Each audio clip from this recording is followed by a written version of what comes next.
On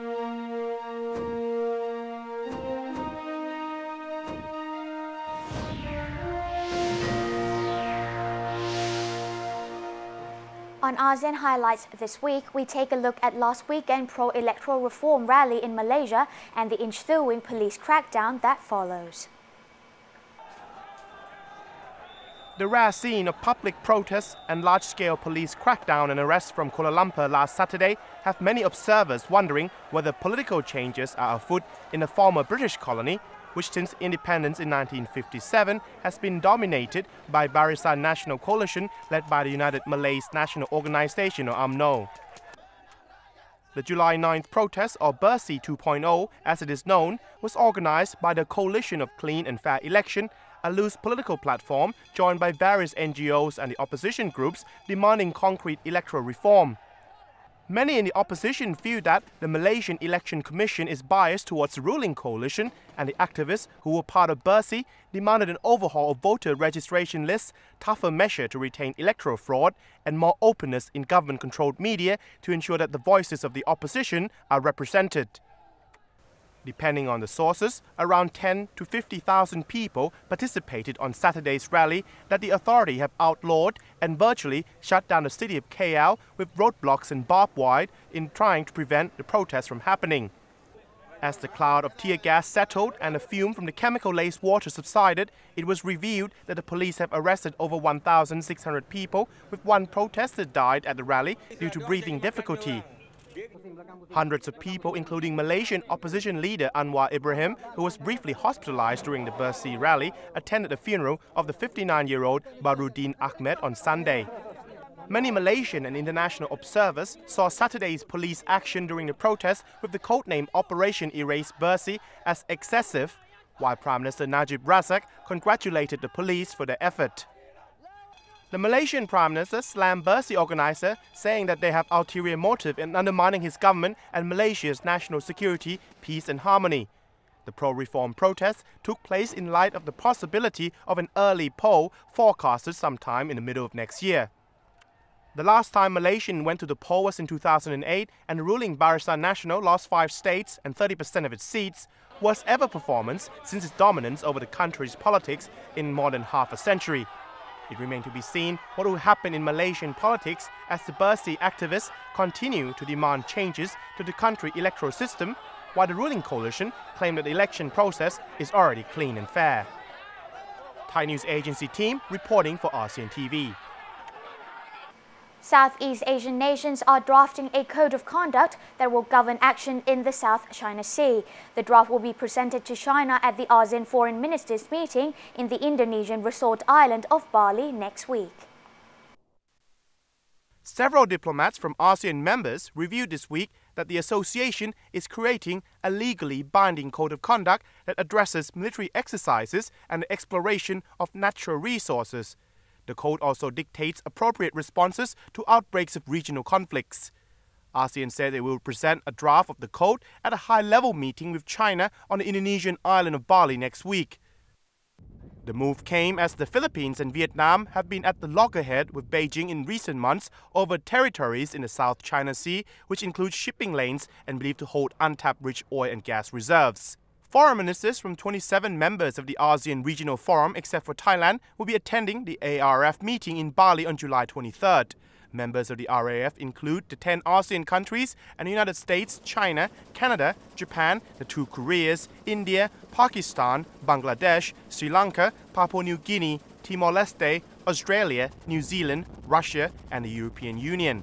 High on the agendas are the ongoing territorial dispute in the South China Sea, as well as the diplomatic standoff in the Korean Peninsula. The Mekong Forum, organized by the Mekong Institute, took place earlier this week in Thailand's northeastern province of Khon Kaen. More in this report.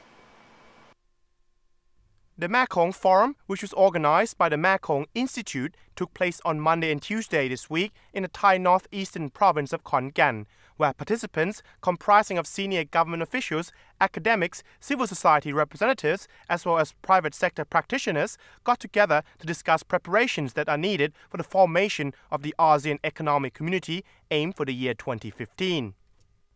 Recognizing that the demand on the GMS countries for the integration into ASEAN is occurring at an accelerated pace, the forum focuses on the forging of networks and partnerships and point out to the need for more inclusiveness in business development and policy planning at all levels in order to narrow the developmental gaps that existed among ASEAN member countries. To this end, one of the actions that the Mekong Institute is currently conducting is to comprise a database on small and medium-sized businesses in 11 provinces within the GMS in order to strengthen business capacity and expand commercial networks within the sub-region. So we are developing a comprehensive database that includes company profiles of the SME Association and the Chambers members, and also the provincial profiles, business profile of 11 provinces along the EWAC. The objective of this database is to have established business networking and also to share information and getting to know about what technology, what business collaboration that could be utilized for business matching. One of the key obstacles to regional integration that the participants at the forum identified is the lack of involvement by the private sector and civil societies in regional integration-related policy making. Poor dissemination of information on policies like the ASEAN Free Trade Agreement also meant that the benefit of regional integration does not reach SMEs operators and ordinary ASEAN citizens. I'm Wongcha-um of Thai News Agency, reporting for ASEAN TV from Khon Kaen. We wrap up this edition of ASEAN Highlights by taking a look at some of the religious preparation that took place this week across Thailand as Buddhists in the region mark the beginning of Buddhist Lent this weekend. Hundreds of school children and community members joined the spiritual event at Bangkok's Wat Saket Rashawara Mahavihan Temple this morning, chaired by Venerable Thai monk Prapom Suthi of Thailand Sangha Association, with the Director General of the Department of Religious Affairs under the Ministry of Culture, Sot Dang Iet. Organizers said the event, running from July 13th to the 15th, would aim to encourage all Buddhists to observe Buddha's achievements and to engage the Dharma in daily life. Featuring in the three-day event would include Buddhist scripture lessons, Dharma activities, Dharma learning resources, candle casting ceremony, and the enshrinement of the 2,000-year-old Buddha relics at the temple's Golden Mount on the night of the July 15th, or the Asanha Busha Day.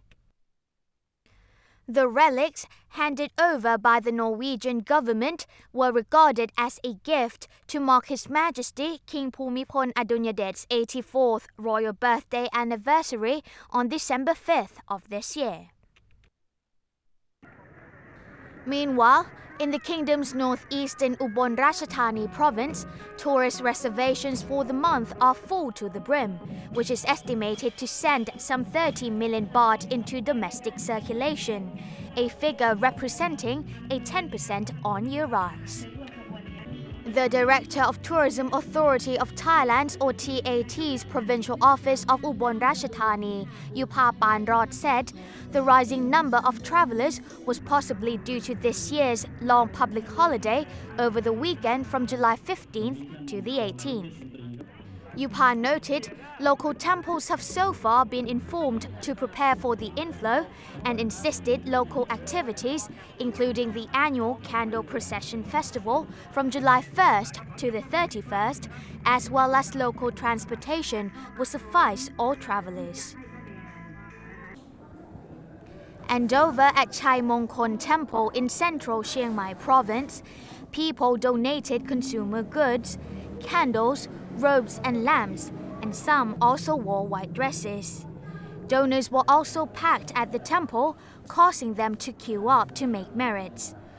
While many people made donations Sunday to avoid congestion on the Buddhist Lent day.